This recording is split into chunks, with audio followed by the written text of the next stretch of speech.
Welcome back to another video.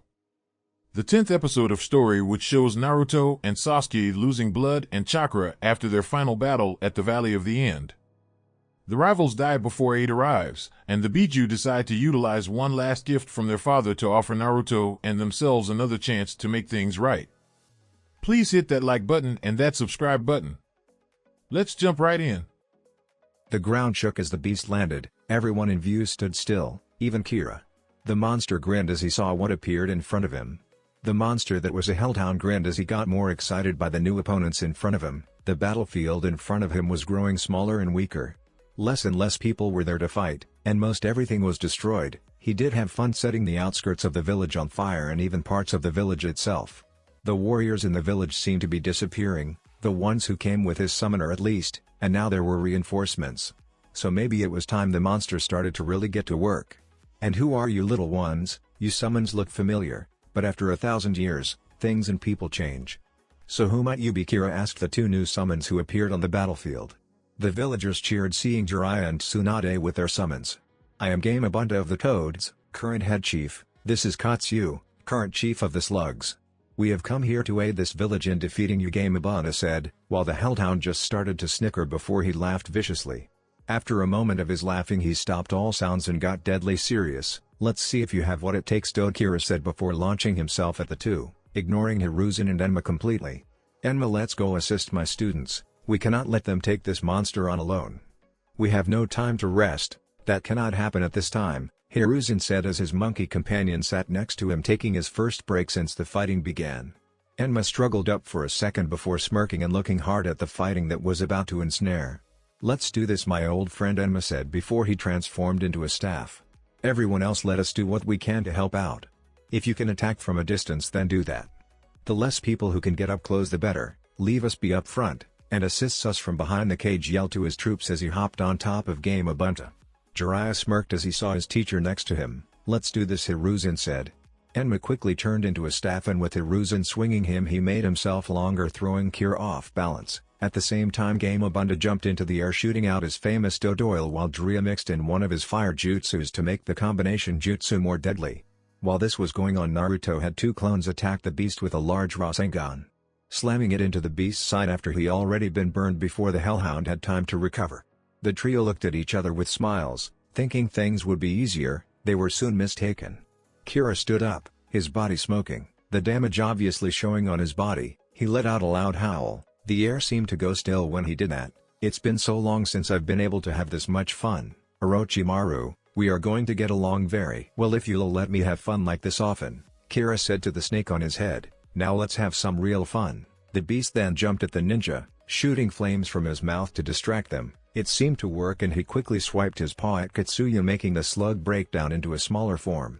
Katsuya, acting quickly, just formed herself into a bunch of smaller slugs, and at the order of Tsunade moved the mass of her body into the village to help other shinobi and villagers. While Katsuya was busy dispersing herself into the village, Tsunade used the time for a sneak attack.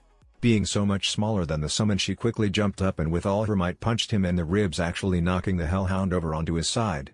Before the beast could come back up, Tsunade with a newfound rage jumped up and nosedived into the beast again, hitting him as hard as she could, doing some real damage to the beast, hearing his loud ribs crack from the pressure of the hit. The beast howled in pain from the attack. Game Abunta took the time to follow Tsunade's attack and came down with his sword trying to quickly end this. Kira was faster though and quickly slapped his head up, biting the toad in his side. Kira, with his teeth still embedded into Game Abunta, stood up, burying the toad in the ground. Jiraiya jumped off, and using his sage mode quickly charged up the most powerful Rasengan he could and slammed it into Kira. The hellhound only seemed to be pissed off by the attack and used his tail to slap Jiraiya like a gnat. "You foolish little ninja are starting to piss me off. Orochimaru, you better hold out long enough to let me kill these guys. Your chakra better not run out too soon," the hellhound told the man on top of his head. Orochimaru didn't respond though. Everyone was confused as to why the man wasn't attacking, and the hellhound made it clear. Orochimaru was using his chakra to keep the beast there. Kira quickly went to jump into the village to do more damage, but Hiruzen used Enma to stop the beast, slamming the staff into the hellhound's face. This made the hellhound shoot white flames out of his mouth at the old man. Flames hotter than any fire jutsu aside from Amaterasu. People got scared seeing that the demon in front of them was capable of producing such deadly flames. Naruto finally decided to make a move. Creating 2 more clones to help stabilize him, he jumped over Kira and quickly went through his hand signs, while yelling at Jiraiya to match him with a fire jutsu before yelling out his technique, Futon, Tatsumaki Rendan, Tornado Barrage. His clones around him were there for stabilization, to make sure Naruto didn't lose control of the jutsu and hurt himself. Naruto got the idea for this from his Rasen Shuriken. He used clones to stabilize the jutsu before, so he figured they could help with this, and in training it has seemed to work. Jiraiya watched in amazement at what Naruto did. His body disappeared and in his place a level 5 tornado appeared. He had to quickly get his mind together and push away that amazement so he could use the right amount of chakra in his fire jutsu to match Naruto to bring the extra damage. He quickly poured in a lot of sage chakra, and with the right motions of his hands he yelled out, Kaden, Kuruenden, Fire Release, Fire Dragon Blast. He shot out the fire. It took less than a second to reach Naruto's jutsu, and then with careful chakra control Jiraiya had the jutsu merge with Naruto's to produce maximum damage to the hellhound they currently were facing. Within seconds the entire battleground was gone, and in its way was a fiery tornado, crushing Kira.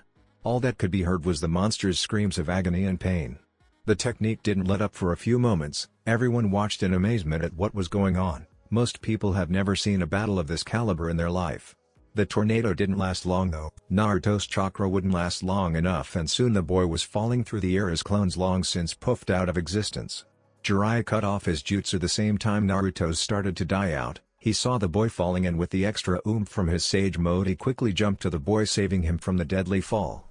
No one seemed to pay too much mind to the large hellhound that was still there, even though it was charred and covered in multiple cuts from the tornado. "You did good, boy. Let the grown-ups fight from here. You don't have to do anything," Jiraiya said, but he could tell the fighting was far from over. With his newfound sensory skills he could tell that Kakashi, Guy and Asuma finished fighting Kabuto, but the boy had disappeared. He wasn't dead though. There were still sound ninja in the village fighting, but most of them had been neutralized. The real threat was Kira. If he got up again he didn't know what they could do to stop him. "You got lucky, you little bastards. Seems my summoner can't hold out too long. If I didn't need to siphon his chakra to be here I would eat all of you. Be forewarned, I will be back." With that Kira disappeared, scaring everyone who heard his message. Jiraiya wasn't going to have any of it though. There would be no next time. The sage, using the last of his natural chakra, walked over to his old rival, pulling a kunai out of nowhere. "There is no more escape for you, Orochimaru." Jiraiya was disgusted with the man. He may preach peace, but he knew with this man in the world, peace would never be attainable. "You can't kill me," Orochimaru snickered as he went to stand up, only for Jiraiya to slam the man down to the ground by his throat, crushing the man's trachea. "Do not fucking move," Jiraiya snarled out. "For years I had to sit back and watch all the evil you did, but this..." Jiraiya stopped to control himself before standing up. "For your crimes against the Leaf, humanity and everyone else in this world, I sentence you to death, Orochimaru." Orochimaru was struggling to breath, trying to find a way out. But with Jiraiya's sage mode he was too strong to escape. For the first time in his life, as he stared at his former teammate's eyes, Orochimaru felt true terror, not knowing what was in the beyond. Without another word Jiraiya took his kunai, coating it in wind chakra, he sliced off the snake's head, and then burned the body to make sure the man was dead. Jiraiya turned around to see his sensei. Is it done?" Hiruzen almost didn't want to ask, but after everything that just happened he knew it had to be done. Jiraiya picked up the head. "This is all that's left. I destroyed the body. I had to make sure he couldn't come back." Hiruzen nodded, understanding completely. They couldn't trust Orochimaru further than they could throw a village, and neither of them could throw an entire village. The trio of Shinobi and Naruto looked back at the village, and was mortified to see all the damage that was done to it. A good portion of the village was completely decimated, lots of other parts were on fire. Sound ninja were starting to retreat now that Orochimaru was gone, and so was Kira. Kabuto left the battle. Wounded, he was still dangerous and was better left alone unless confronted by an elite ninja. Without waiting, Hiruzen gave the order to his ninja to quickly check through the village to find any and all dead shinobi, and to take out any enemy left. There would be no survivors or prisoners. The old Sarutobi knew that the only person with valuable information would be Kabuto. There was no point in keeping any other ninja alive. Anyone with fealty to Orochimaru needed to be killed. They wouldn't switch sides no matter what or give up any information on the man. Not that any would seriously have any. "Old man, what should we do?" Jiraiya asked his Hokage, with Tsunade and Naruto by his sides. Hiruzen thought for a moment, wondering what the best course of action would be to do.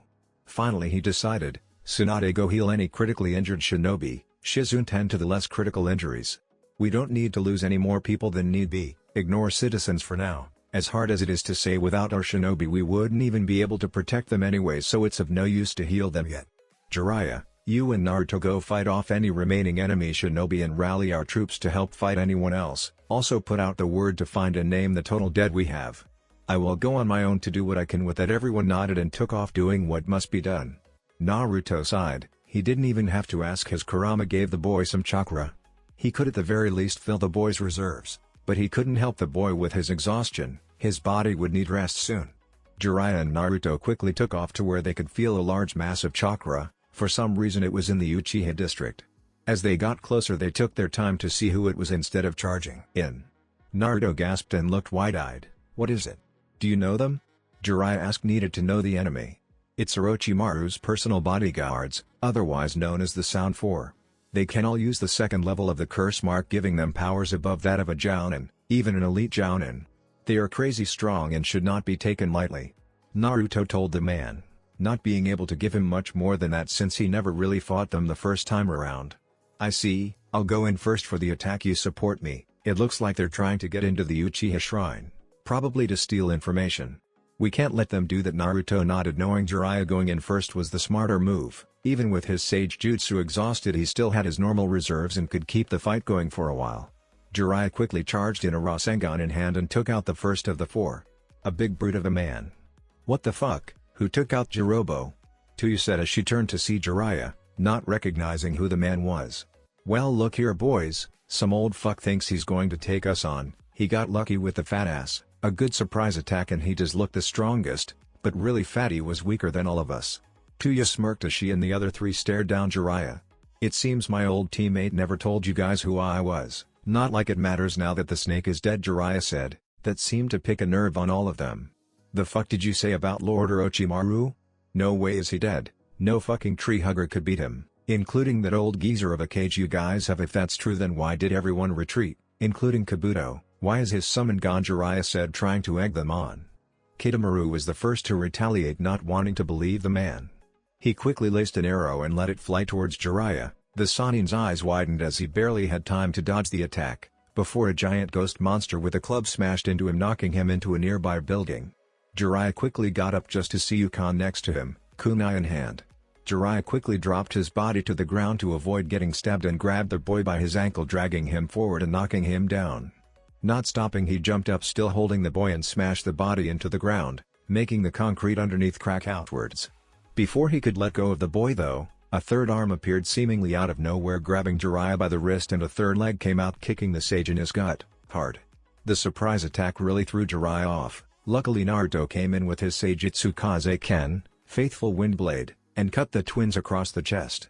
The boys barely had time to dodge, even merge together. Where the hell did you come from, boy? Ukon said as he started to activate his second level of the curse mark. Naruto and Jiraiya looked around to see the other two following in sync. Naruto quickly charged in against Ukon while Jiraiya took on the giant ghost monsters, trying to get to Tuya.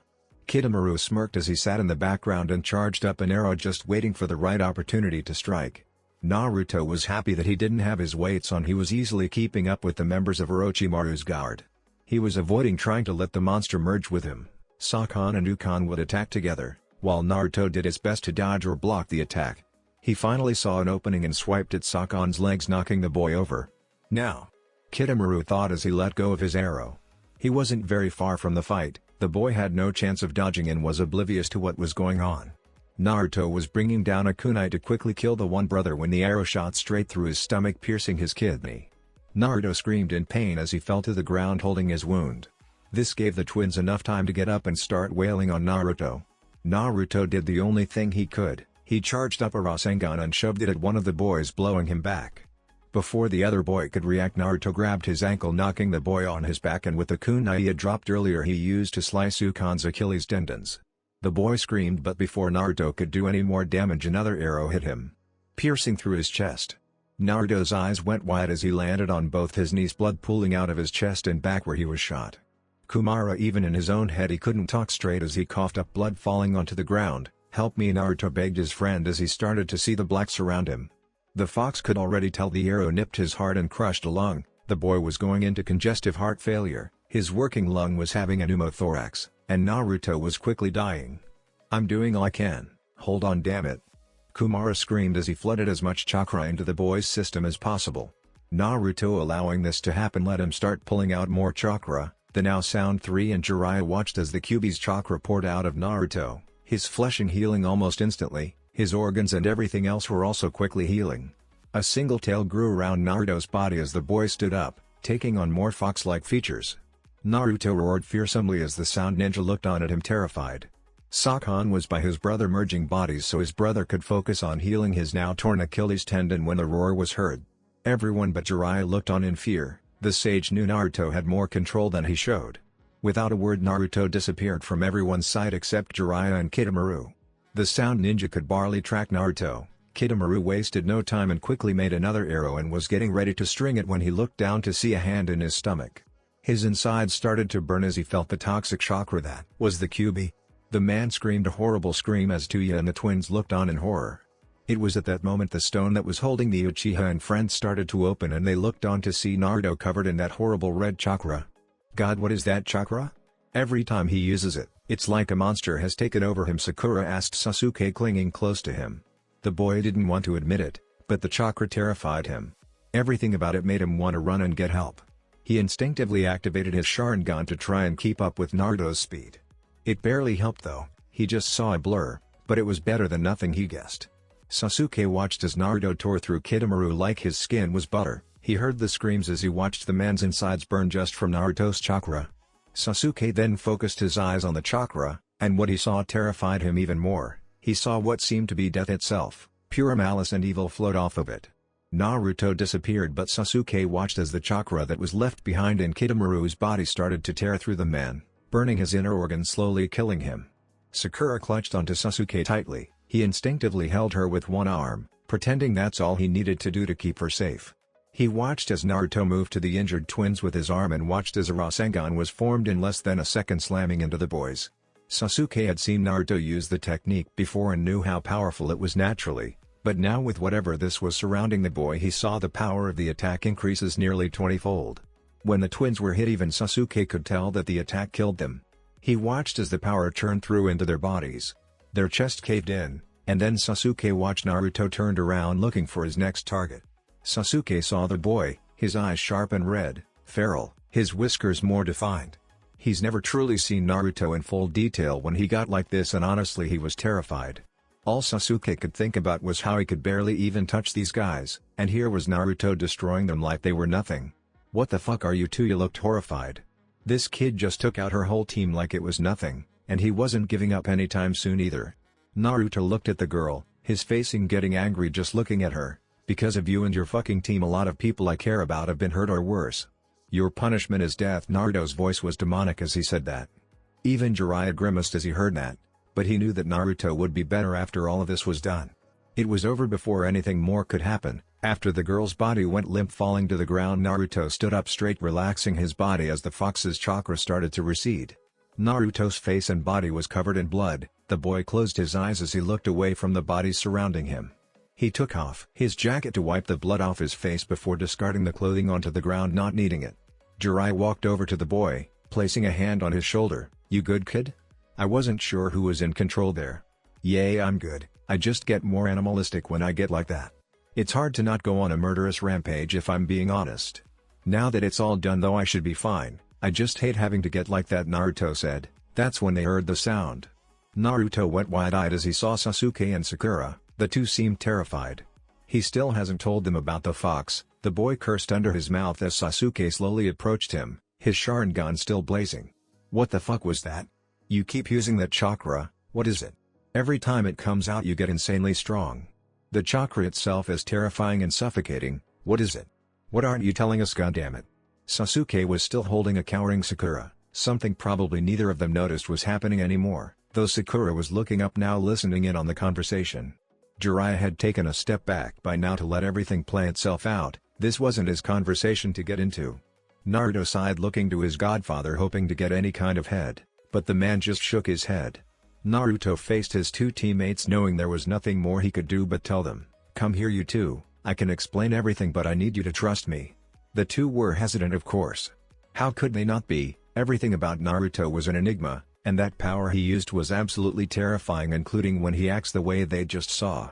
Sasuke took a deep breath, though, making the first move. We're going to have to trust him, Sakura, if we're going to find anything out about what's going on. Sakura reluctantly nodded her head, taking in Sasuke's lead and walking to their teammate. Okay Kurama, let them in, Naruto said out loud, confusing the two as they grabbed the boy's outstretched hand. Naruto closed his eyes and nothing happened at first, and then it was instantaneous. 1 second Sakura and Sasuke were looking at Naruto, and the next it was like they were falling and they were in a sewer. The two looked around. The light was really dim, so it was hard to see, but the place was giant. Sasuke turned his Sharingan back on and was shocked to see that this wasn't a genjutsu. Wherever they were, it was real. The two started to walk forward, no real goal in sight, but the more forward they walked, the brighter the light got. It didn't take long for Sasuke and Sakura to see Naruto sitting by a giant cage. The two ignored the cage and walked to Naruto. What is this place? Sakura asked first, with a calm voice. Naruto said nothing and looked up at the cage. The other two followed his gaze, and that's when they saw it.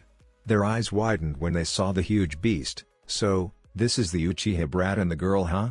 You were right, Kit, they aren't much of anything, just two little runts, Kurama said, the two acting as if the future had never happened, which was quite an easy task. Naruto Sasuke couldn't even get out the other boy's name, he was stammering so much. Yes, you guys, this is the nine-tailed demon fox that terrorized our village when we were babies. Has no one guessed that the reason my birthday is the same day he appeared and disappeared? It's not because the fourth killed him, no, he was sealed inside me.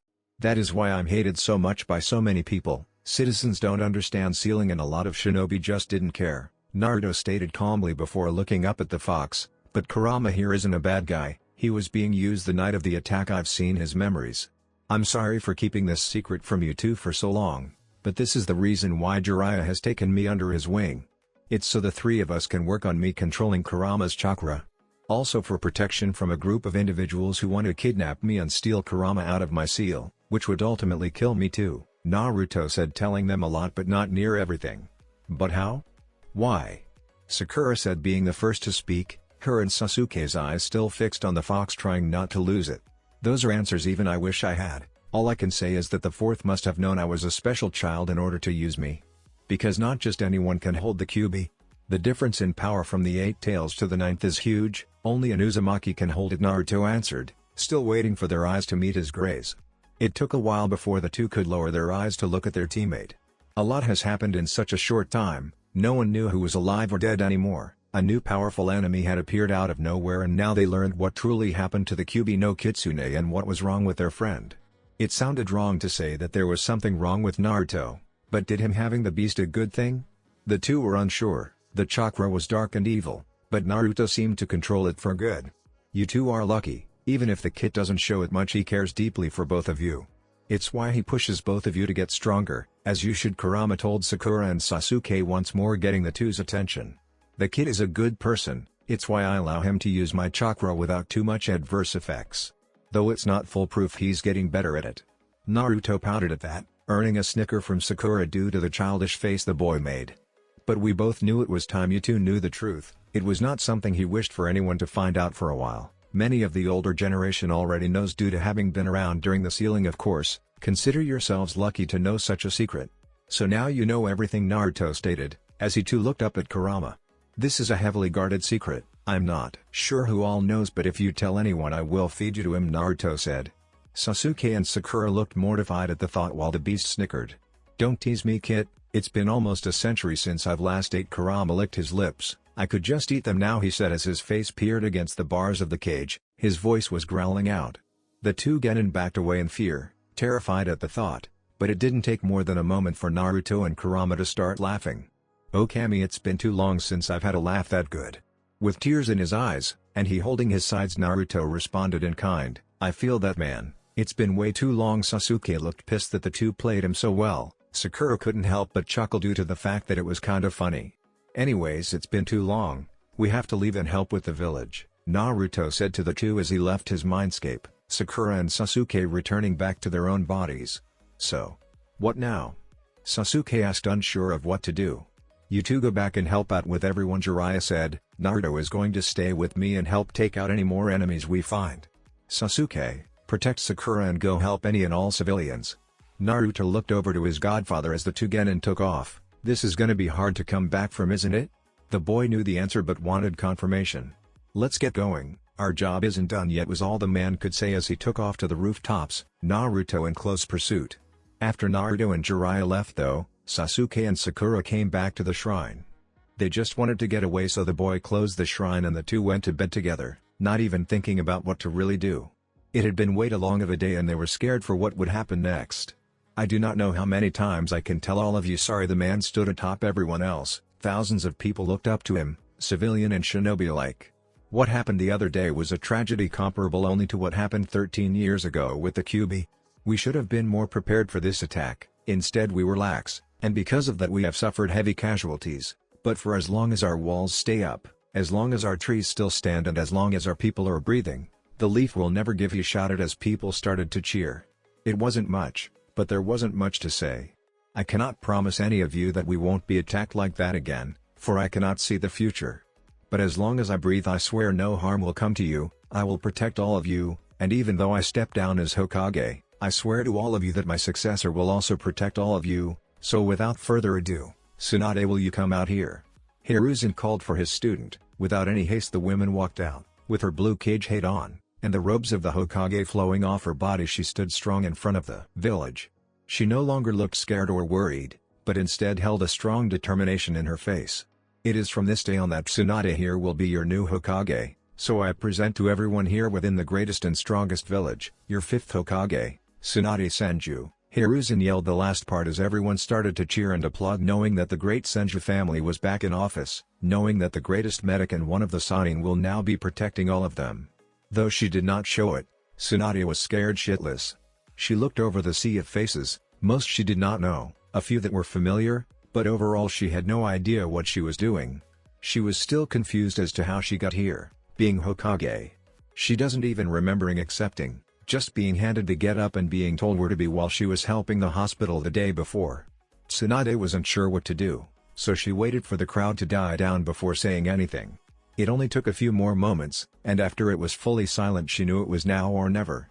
"I won't lie to any of you. I've been out of the game for years, I'm a drunk and irresponsible. I should not have been the first pick for the Hokage's hat, let alone an option." People's faces were starting to look grim as she was talking, and now people were whispering between themselves. "But do not get me wrong, I'm changing all of that. I came into the village in the midst of a war the other night.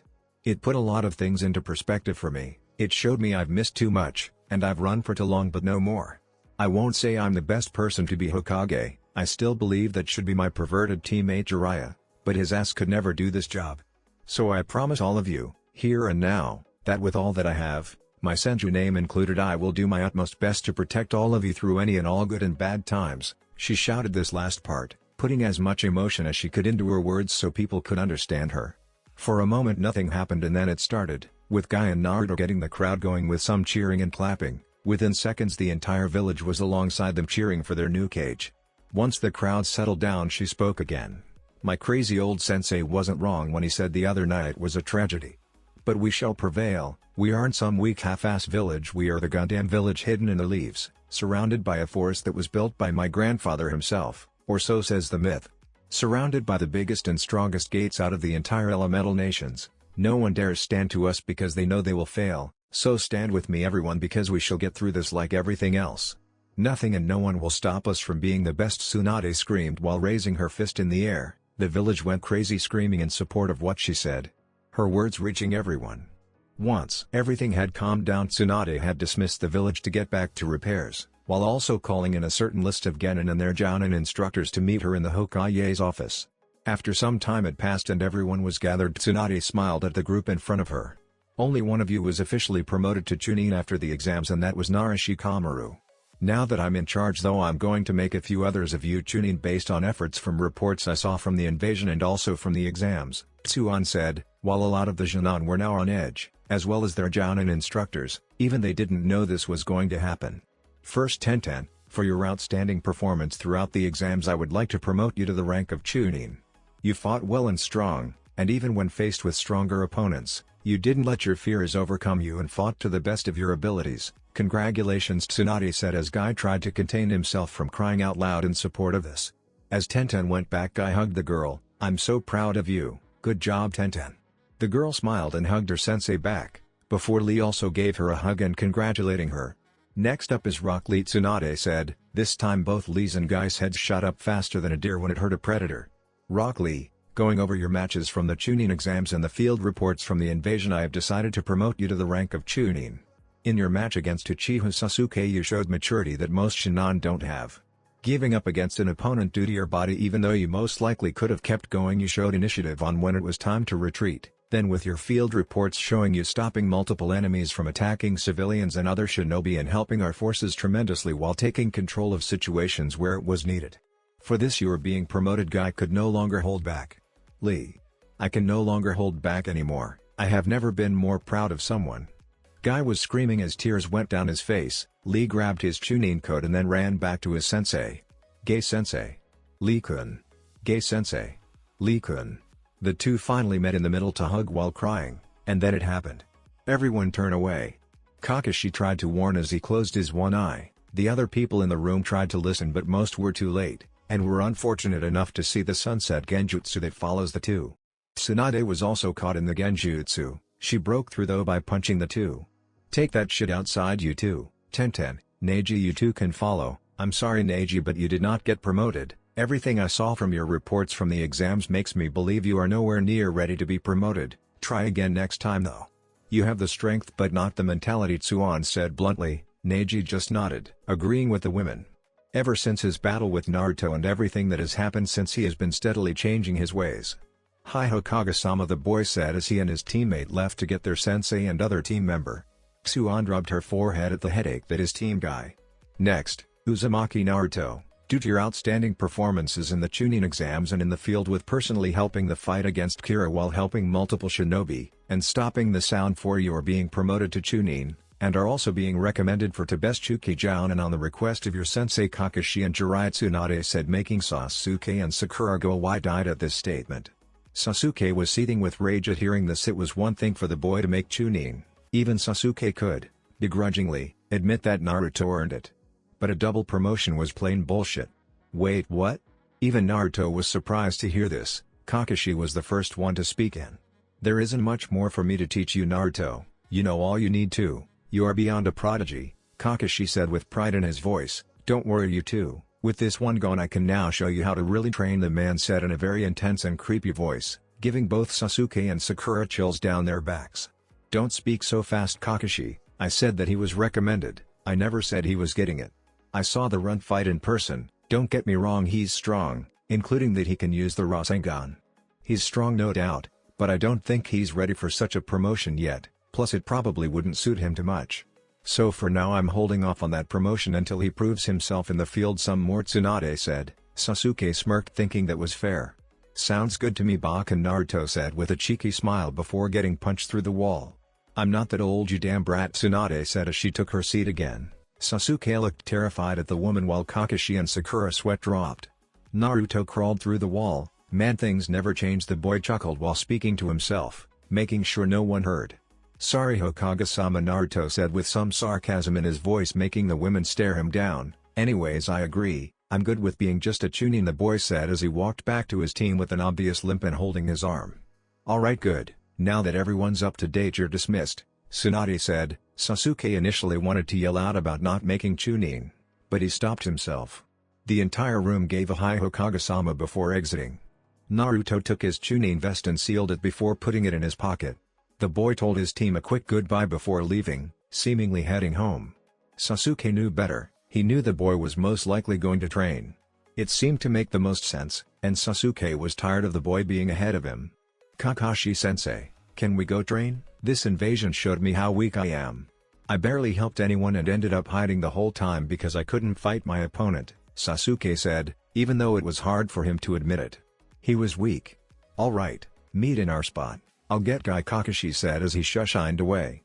Sasuke went to leave when he felt a pair of eyes looking at him. He already knew they belonged to a pink-haired girl.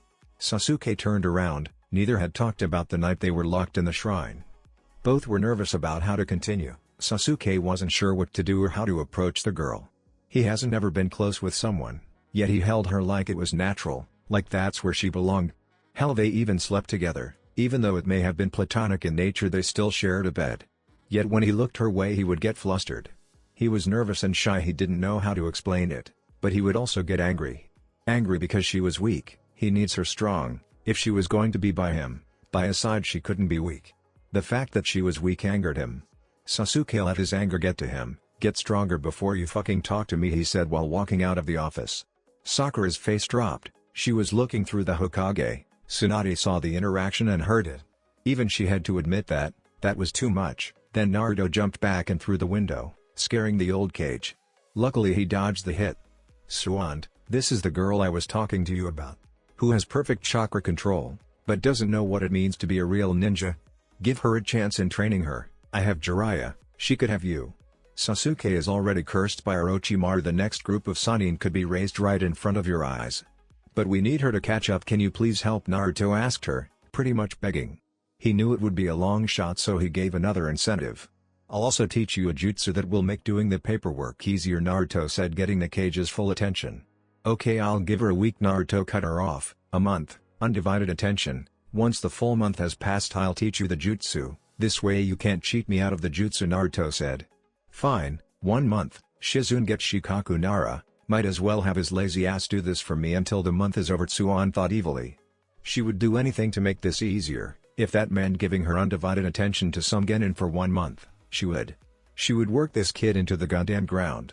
Sakura looked up, surprised to see the group looking at her, also surprised to see Naruto there. "Naruto-san? What are you doing back already?" "Oh, I just got the new Hokage, the Sannin Tsunade, to be your teacher for the next month, maybe longer if she likes you," Naruto said as Sakura's face grew large with excitement. Then she withdrew when she saw the Sannin's face. Tsunade looked like she was about to have some real fun, and the face she bore scared Sakura. "Hope you're ready, kid. Meet me at Training Ground 33 tomorrow.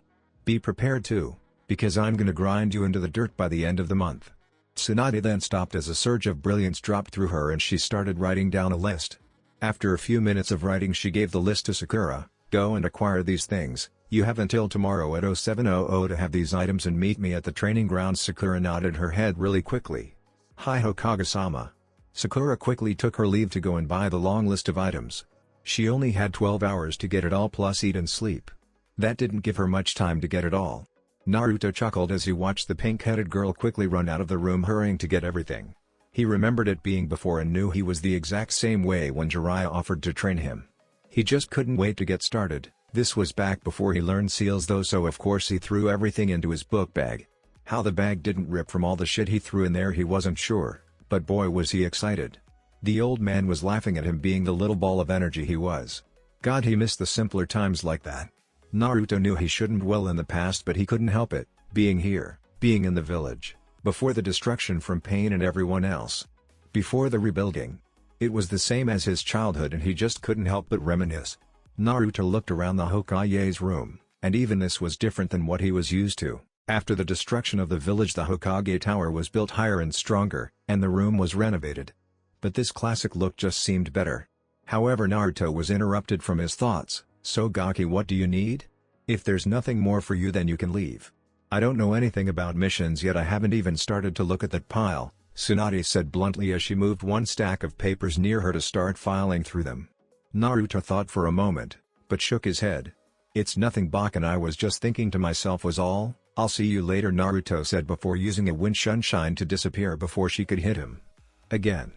Tsunade massaged her brows as she slumped back in her chair. Huh, what a thought that was, her chair. She never thought she would follow in the footsteps of her grandfather and great-uncle. The thought seemed so foreign to her, and now here she was. She didn't even think about it, it just seemed like the right thing to do. She knew the two would be proud of her. She's finally starting to get her life back on track, and all thanks to a damn Uzumaki. Now that she thinks of it, the kid did seem a lot like Kushina. Tsunade quickly jumped to her feet as she ran to the records room. There was no way this kid was her kid. It was just coincidence. Right? Tsunade quickly started going through medical files. But Uzumaki Naruto didn't show up until the age of 3, so where did he come from? Tsunade thought hard. The Gaki showed up somehow. He didn't appear out of thin air. Did he? No, even that is too impossible. Something had to explain his birth. Wait, who is Kushina always around though? Tsunade hit her head because she knew she the person but couldn't think of who it was. It bothered the ever-living hell out of her. Tsunade groaned out loud as she laid her head back and looked up at the previous cage. That's when her eyes grew wide. "It's fucking Minato." Tsuan screamed out loud before covering her mouth and looking around. Then she realized no one knew what she was doing and she probably looked like a fool to her Anbu guard. "Where's that old fucking monkey?" Tsunade grumbled as she got up and stormed out of the office, determined to find her sensei. She had completely forgot that Jiraiya had ignored her question about Naruto being that man's kid. Meanwhile, an ex-Hokage sneezed as he felt a cold shiver run down his back. He turned away from his grandson whose time he was occupying. He had a feeling someone was coming and he wouldn't like what was to come. "Everything okay, Jigi?" Konohamaru asked as he looked up at the old man. Hiruzen shook away the thoughts. "Yes, just an old man letting his thoughts get to him. Let us keep playing the Sarutobi," had said as he made a shadow clone to play with his grandson in a more robust way. Naruto came to a stop as he neared his destination. He had a promise to keep and it was about damn time he made it. Naruto walked right on in, ignoring the voices that told him to stop. Naruto opened the door to see a group of men talking to each other and to his person of interest. "Now is not a good time." Naruto's and the man's words were haste and were warning the boy he had come at a bad time. But Naruto did not care, he would take out all of these men if he had to. "Hiyashi, now is not the time. Where is Hinata? I have a promise to keep good on," the boy told the men. Meanwhile the elders surrounding Hiyashi weren't about to have any of it. "Go away, you damn demon brat. We're busy. Anyways, Hinata-san doesn't need to be around someone like you. We don't care if you're a clan head or not."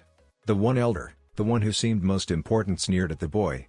Normally that wouldn't bother Naruto, he's so used to hearing it, but today was such a good day, he wouldn't let anyone tell him what to do. In a feat of speed that surprised all of the elders, but of course not Hiyashi, Naruto appeared behind the elder who told him off and said ever so elegantly, Now. Was I talking to you? I don't believe so please fuck off before I hurt you." I asked Hiyashi where his daughter was. "Not any of you. Me and Hiyashi had a deal, now that I'm Chunin I'm here to make good on that deal," Naruto said, giving just enough information so he wouldn't be fucked with, but also enough so Hiyashi knew why the boy had come. "Naruto, again, now is not a good time. Hinata is in the hospital. I assumed you had known this already, but she was injured during the invasion." When Hiyashi said this, Naruto now knew why this meeting was so important. Hinata was most likely in critical condition, and she most likely was getting worse before she was getting better. In less than a second Naruto was flying out of the compound as fast as possible. He needed to see her. He had to help her. It took less than a minute to get to the hospital. "Hyuga Hinata, where the fuck is she?" Naruto said as he approached the information desk. The nurse didn't even try fighting the boy. A lot of people had known what Naruto did to help, so a lot were more willing to assist the boy or be on his side now. The nurse quickly logged onto her computer typing in the girl's name. "She's on I-345," the nurse said, letting Naruto know she was in the ICU. Naruto took that information, and ran into the stairwell, quickly jogged up the steps, more than familiar with where he was. He spent most of his life in this hospital, the only person who knew it better than he was probably Tsuan. It took a few minutes for Naruto to get up to the floor, another minute to find her room, and that's when he saw her. Oh god. Who could he blame but himself? He should have been there to protect her. And now she was hooked up to all these machines, a tube going down her throat to assist her breathing. He looked at the machines but they didn't make sense to him. He couldn't read blood pressure, EKG, SPO2, none of it. It was completely foreign to him. Sakura had tried to teach it to him a lifetime ago, but to no avail. It never stuck, so he didn't know how to help. The boy fell to the ground, a tear falling down his cheek as he tried to hold back the tears. He should be able to do something, anything. "Calm down, kid, we will figure this out, do not worry. Remember, Tsunade is back in the village, visit her, maybe she can help." Kumara pitched in. In all honesty, the beast was sad. Ever since they had come back he's done nothing but help his friend, and Naruto has done nothing but ignore him. He knows when the time is right he will open the seal, and fix the landscape that was his mind, make it more livable. But he hated what was happening now between the two. It reminded him of being inside Kushina. She would ignore him and only talk when she needed something. At least now he had a link to the 1,6 and 8 tails so he could talk to them, but still he missed talking with Naruto. He also missed being out of the seal. The beast sighed before deciding to spark up a conversation with the 6 tails. He wasn't sure why his brother wasn't in the village yet and needed to find out. Naruto took a few deep breaths to calm himself. "Thank you, Kurama, I'll go see her now. Maybe she can do something more to help. Sitting here blaming myself will do no good," Naruto said. After regaining his composure, he got up and jumped out the window, making his way towards his new cage. There were some things he needed to ask her, And if he had to introduce her to the future to make her help, he would. But that was a last resort. Tsunade made her way back to the Hokage office. After everything she was told, she needed a stiff drink. Minato and Kushina were wed in secret. Jiraiya was his godfather and she was his godmother. She was supposed to be told but never was. She felt horrible. She never knew. She knew that she had to make it up to him. He was her last living relative. Naruto burst into the cage office to see that Tsunade wasn't there. He turned around to run out the door and instead ran into a big soft pair of breasts. Who the? Tsunade looked down to see Naruto, surprised to see the brat. Before she could say anything though, he looked up at her. Hospital now. I don't care if you're busy, we need to look at a patient. I need to know you can save her. Please, Bakken, Naruto asked her, his voice getting weaker as he neared the end of his sentence. Who's the patient, she asked, her voice soft. Shui wouldn't question it, not now, she would go along with it. After what she just learned from Hiruzen. Flashback 1.5 hours prior. Hiruzen, you old fucking monkey, get out here, Tsunade yelled as she walked into the Sarutobi clan compound. I got some questions for you, damn it. Hiruzen walked out, knowing this wasn't going to be good. How important is this, the man asked, not wanting to be away from his grandson, knowing any time he had with the boy was important. Very, she said. The man sighed and beckoned her towards him with his hand. To my office then, it's protected so we can freely talk. The two didn't take much time to get into the room. Hiruzen closed and locked the door. He sat behind his desk and took out 2 glasses, pouring some whiskey into them before offering one to his student. After taking the glass and sitting down facing her mentor and teacher, Tsunade took a small sip before speaking. Is Naruto Minato and Kushina's child, she said bluntly. It certainly broke the silence that had followed the two into the office. Hiruzen nearly choked on his drink when he heard what was asked. After a moment to get himself together, he spoke. I see, so you were never informed. I was afraid this may have happened. Tsunade looked at the man but knew a story was about to be told. Let me start from the beginning. Minato and Kushina were wed shortly before I announced the man the fourth. It didn't take long before Kushina became pregnant. Now this was before Jiraiya was gone all the time for his spy network, so he was around for the pregnancy, helping keep it secret and whatnot. Well, the thing about a female Jinchuriki getting pregnant is that the seal weakens enough for the Baijiu to escape during childbirth. So we made her pregnancy and her delivery date of the utmost secret. Minato himself set up a safe place for the birth to happen while he held the seal in place. Baiwoki was the head nurse delivering her baby. Well, a masked man showed up and attacked almost immediately following the birth. The man grabbed the infant from Minato's hands. He gave Minato an ultimatum, either the baby or the seal. Minato chose Naruto, of course. He came this far, he wasn't about to just throw away his child. When Minato had returned, the Kyuubi was already set free, rampaging the village. Everyone knows what happened from there in except this. Minato used the Reaper Death Seal mixed with the 8 trigram pentagram seal to seal the Kyuubi inside of Naruto. The Kyuubi in one last attempt for freedom tried to kill Naruto, but Kushina and Minato used their bodies to stop the beast, and then it was all done. The seal was complete and the two were no more. I watched this happen but couldn't do anything due to a barrier from Kushina. I quickly ran to their side with 3 other Anbu who were with me at the time. Kushina's last words were for me to make sure Naruto survived, and that you and Jiraiya were the godparents. I sent out a messenger to find you, but I guess the message never got to you. All it said was that you had a godson, and to return to the village if you wished to meet your family. Hiruzen finally finished his story. When he looked up, his heart broke as he saw a single tear falling down the woman's face. He had someone though, right? He still had some kind of family, he wasn't alone, right? She needed to know what happened. The village blamed him for Minato's death and saw him as the Kyuubi reincarnate. Everyone shunned the boy, the radicals would even attack him. He never knew true happiness. The only people he had was myself and the owner of a ramen stand in the village. Tsunade broke the glass as she heard this, the whiskey dripping down her hand as blood ran alongside the liquor from the few cuts she acquired. She had family and she never knew. She couldn't blame the old man. Anyone who knew Tsunade knew she didn't want anything to do with the village after the last Great War. Plus the old man did all that he could. It wasn't like she was the easiest person to find either, she was always moving. Hiruzen was unsure of what he could do to console the women, but she stood up. Thank you, sensei, I'll be going now. He knows who his parents are. Jiraiya told the boy he was his godfather. He accepted him. Maybe he can accept you also. Tsunade got up and left. She couldn't be here anymore. Flashback, and how could she not? She would now do anything for this boy, within reason. She just wasn't sure how to tell him she was his godmother. Would the boy still accept her? She had no idea and it terrified her. Hinata Hyuga, She's in the ICU and they can't help her.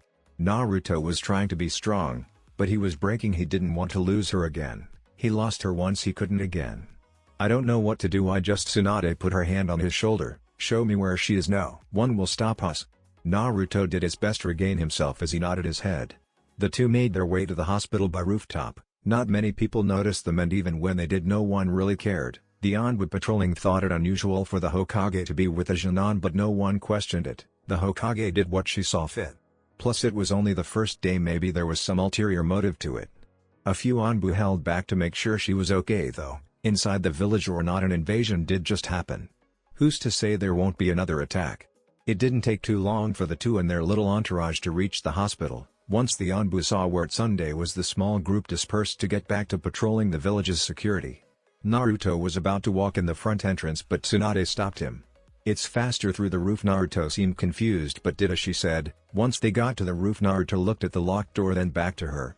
He was unsure of what to do until he saw her pop the door off its hinges with a single punch. The two quickly got to the ICU, and in no time they were in the women's room. Tsunade had Naruto wait by the door as she walked to the girl. She first picked up Hinata's chart and read through it all, taking her time as she did so, making sure to soak in all the information. After about 5 minutes, she moved on to a physical assessment. She checked the girl's capillary refill, manually checked her vitals, found the median for them, checking skin color, a full head-to-toe assessment. She then used her chakra to start reading the girl internally.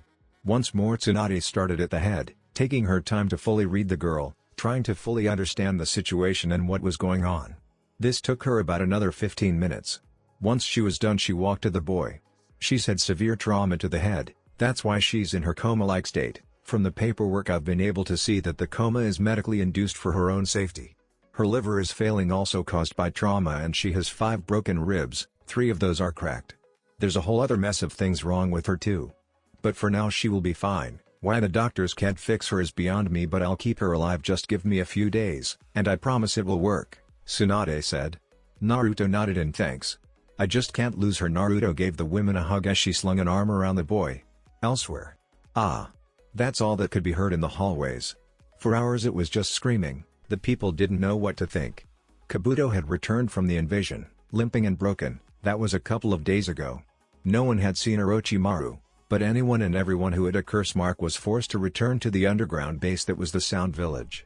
The scream was new though, it was blood-curdling, and all that heard it was scared about what it could mean.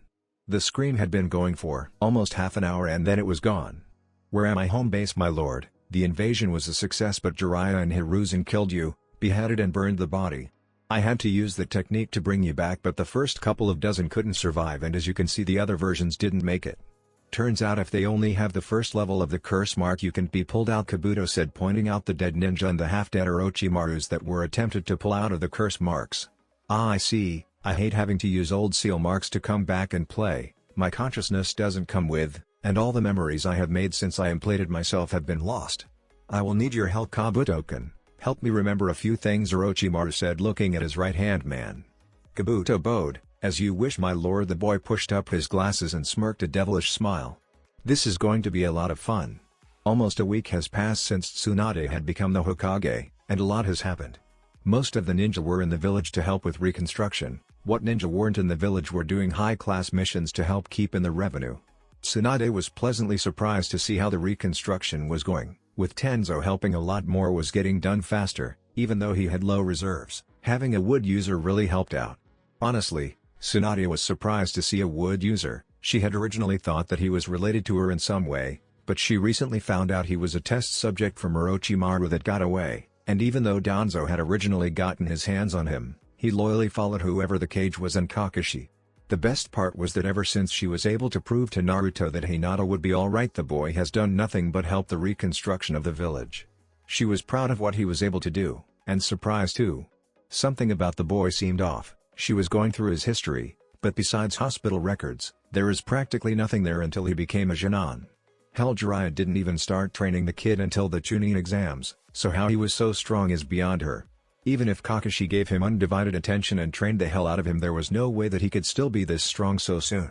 It's completely possible that Kakashi trained him too, given who he is to the man. Of course, Kakashi loved Minato. The man probably did all he could to help the boy out. It still wasn't enough. She knew that something was off. His power is just too much. Hell, he helped them fight during the invasion. A fucking Genon was able to help two Sannin in a cage fight during the invasion, and not just luckily, he was completely in control of everything that he was doing too. Tsunade needed to talk with the boy, because Jiraiya was Jiraiya and he wasn't around. Hiruzen wasn't much help either. Tsunade sighed as she watched Sakura heal the fish in no time like it was nothing. One thing she will say is that Naruto was right, this girl was born to be a medical ninja. If anything, she could easily be at her own level in just a few years. Tsunade always hoped that Shizune would surpass her, but the girl just didn't have the skill. This child though had nothing but potential. She was going to need to see if she could use her super strength also, because if she could, then they were gonna have a whole lot of fun. Good job Sakura, now come here, there's something I need to see, Tsunade said with a smirk. Meanwhile the girl just smiled. She didn't think anything bad was going to happen. How precious, she doesn't know what she's in for. Tsunade thought as her smirk turned to a devilish smile. Naruto got up with a stretch. He was happy to see Arashi there. With how much has been going on lately, he wasn't entirely sure if the Uzumaki was going to be there. I can smell you made breakfast, Arashi, Naruto said as he walked out of his room, yawning while he scratched his head and played with his hair. Arashi turned over some eggs, quickly finishing making them scrambled. Good morning, Naruto-sama. Yay, I made some bacon and used the grease to make scrambled eggs and pancakes, Arashi said as he grabbed out 2 plates and poured 2 glasses of milk for them. Naruto smiled, accepting the glass as he made his plate. He never tried using the grease to make other foods, so he was excited. He grabbed some salt and pepper, and the syrup also, and made his way to the table where he sat with his only blood relative. So Arashi, what's the plan for today? Got any missions? The boy asked as he munched down on his food, absolutely enjoying it. No, not today, since I just came back from one. I have the day off. Was going to see about helping with the effort to rebuild the village. I know once they start on the gate they will need me for seals, along with Jiraiya-sama. How about you, Naruto-sama? I was going to check on Hinata, then probably go train for a while. Since you aren't busy, how about we train together? We haven't worked much on my Kenjutsu training in months, and we probably should do some more since I only know the basics, Naruto stated. The boy quickly took a couple more bites of his food. The only thing we can do is get stronger, so why not keep working together? Arashi's face lit up. Of course, Naruto-sama. I would love to teach you more Kenjutsu, and with all the training I've been receiving on my own here, I'm certain I'm as fast as you now. The man said before munching down on his bacon. After breakfast we'll clean up and I'll meet you at our training ground once you go and see Hinata-sama, Arashi said. Naruto nodded in agreement, mouth too full to respond. The boy quickly swallowed his food. Sounds like a plan. I haven't been able to train in what feels like forever, so it should be good to get this done. You never know when you'll face another Kenjutsu user, so it's good to know the ways of the blade. That's absolutely right. We should probably see about Zabuza-san too. Maybe he would like to join. Recently me and him have been sparring together, and in all honesty he's extremely good. Arashi admitted as they heard the man shout back through the wall, fuck yeah, I'm pretty good, before hearing him say "I'll do" to Haku, probably slapping him. Naruto and Arashi laughed at what happened, before finishing up their meals. Naruto left Arashi to finish up and talk to Zabuza while he grabbed a clean shirt and took off for the hospital. It didn't take long for the boy to get there. When he got upstairs he was surprised to see Hiashi there. Oh, Naruto-kun, what a pleasant surprise. Are you here to visit Hinata? The man asked.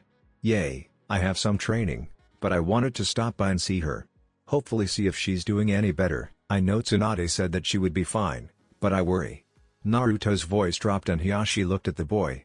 He could understand completely. The boy had completely fallen for his daughter, and he could understand how.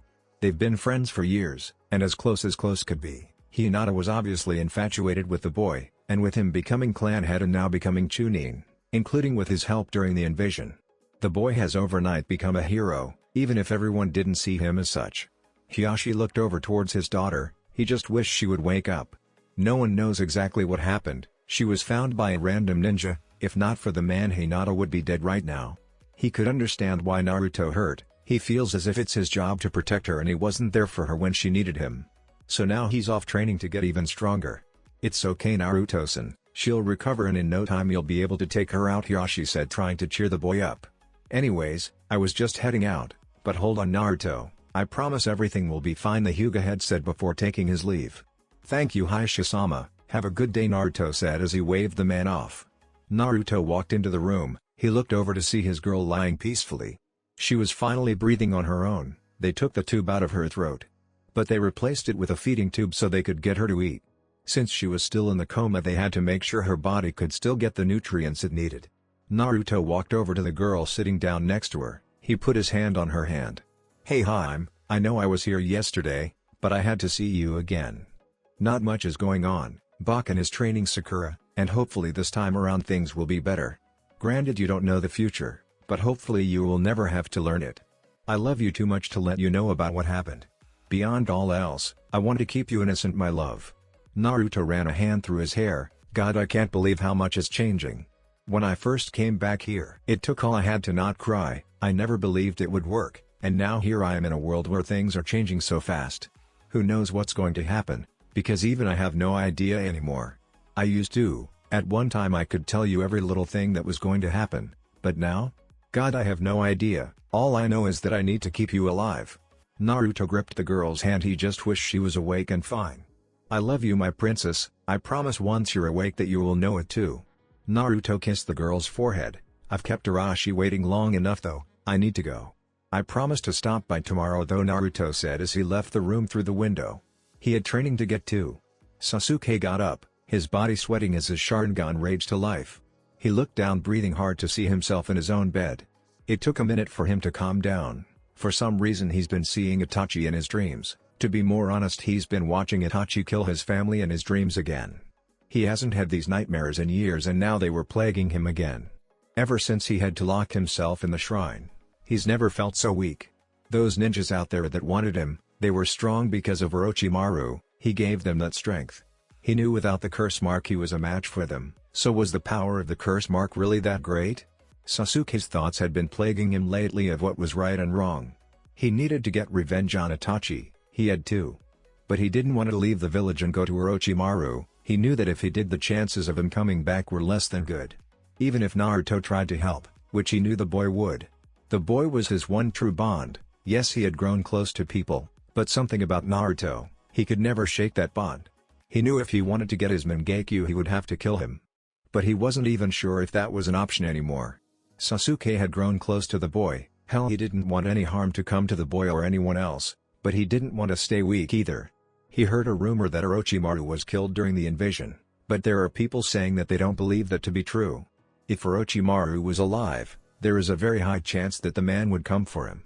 He tried during the invasion with his soldiers. Had it not been for Kakashi and whoever else helped him, Sasuke would have been brought off, and Sakura would be dead. Sakura, that's another bond he didn't think he would have.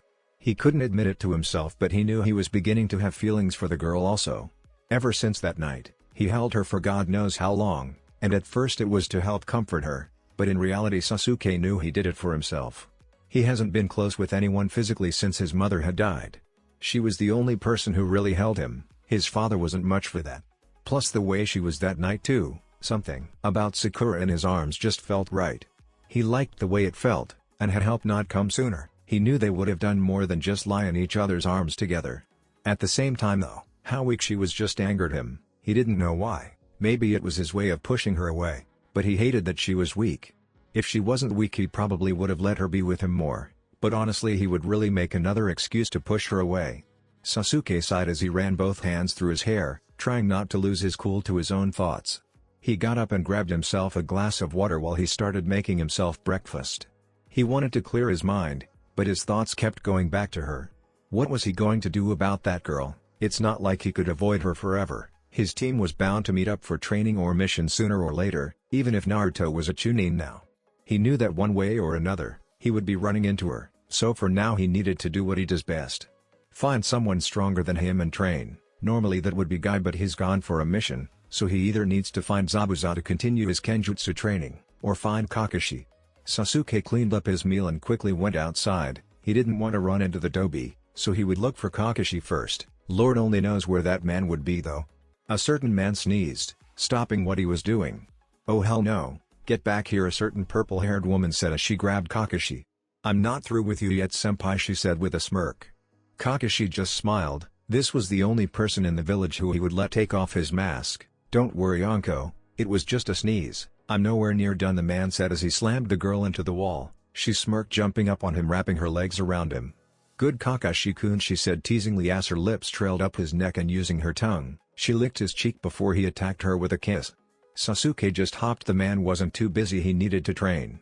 If not, it shouldn't be too hard to find someone to help him train. "Orochimaru-sama, what is it you command of me?" the man asked as he knelt in front of his lord. "I've had to catch up on quite a bit since my incident," the snake man said as he cracked his neck. He got the memories from his old body, and he liked most of what he's done, but the way he died bothered him. Jiraiya was a sage, and his power was nothing to joke about either. Also, his sound four were dead, which means either he has to retrieve Sasuke himself, or find someone good enough to do it for him. "You've done well to help me, Kabuto-kun. I've always known I could trust you. Now I need your help with one more thing. Konoha is weak right now, I have no doubt they're spread thin either. Now is the opportunity to get Sasuke. I need you to assemble a team for me. With the sound four dead, they are no longer an option. Find someone good, and present them to me.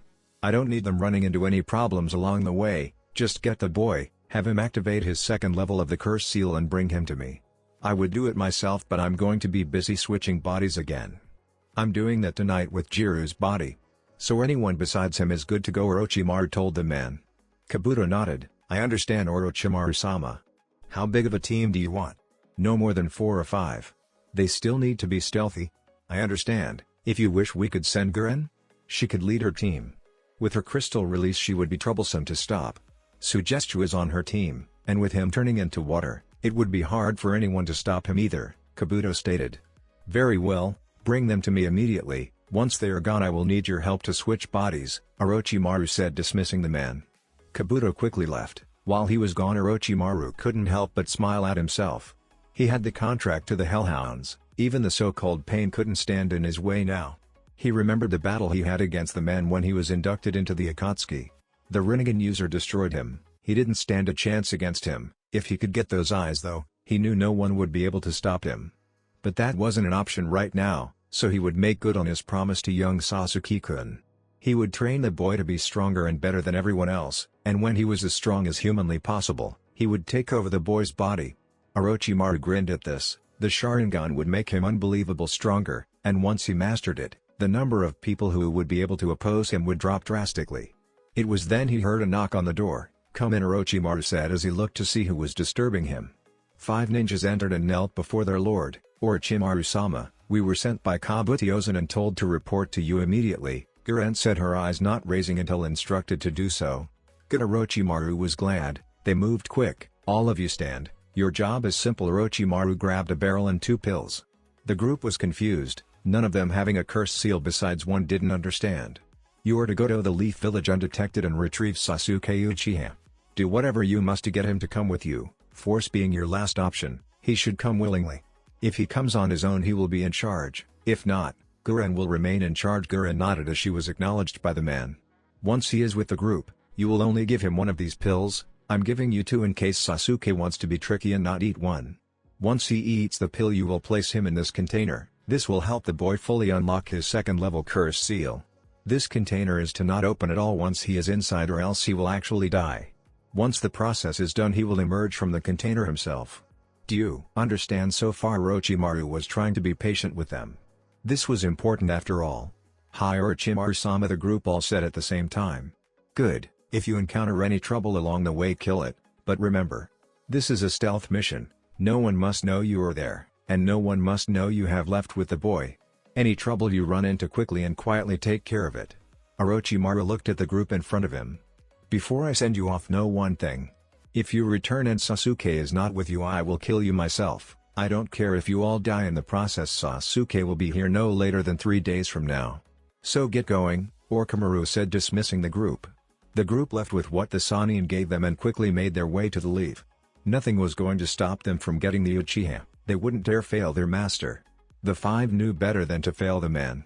They've seen straight up torture and do horrendous things to people for no reason. Give him a reason. They didn't want to even think about what the man would do if he had a reason.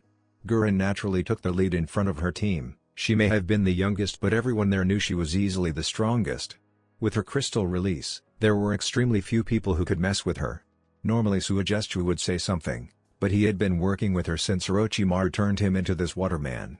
He was the only one around the girl's age, even if he was 3 years her senior. But Suigetsu knew better. He had fought the girl himself, and even with his skills with a sword and his ability with water, he couldn't touch her. She was unstoppable, and she had a bloodlust like no other, mixed with the fact that she flirted with everyone. It was just creepy. Anyone who met her was doomed to die with a boner. She would flaunt her body and tease people while she tried to kill them. He admired her style, but she was also only 11, so it was weird to him, because she also looked older than she was. He also saw firsthand what happens when someone tried to touch her.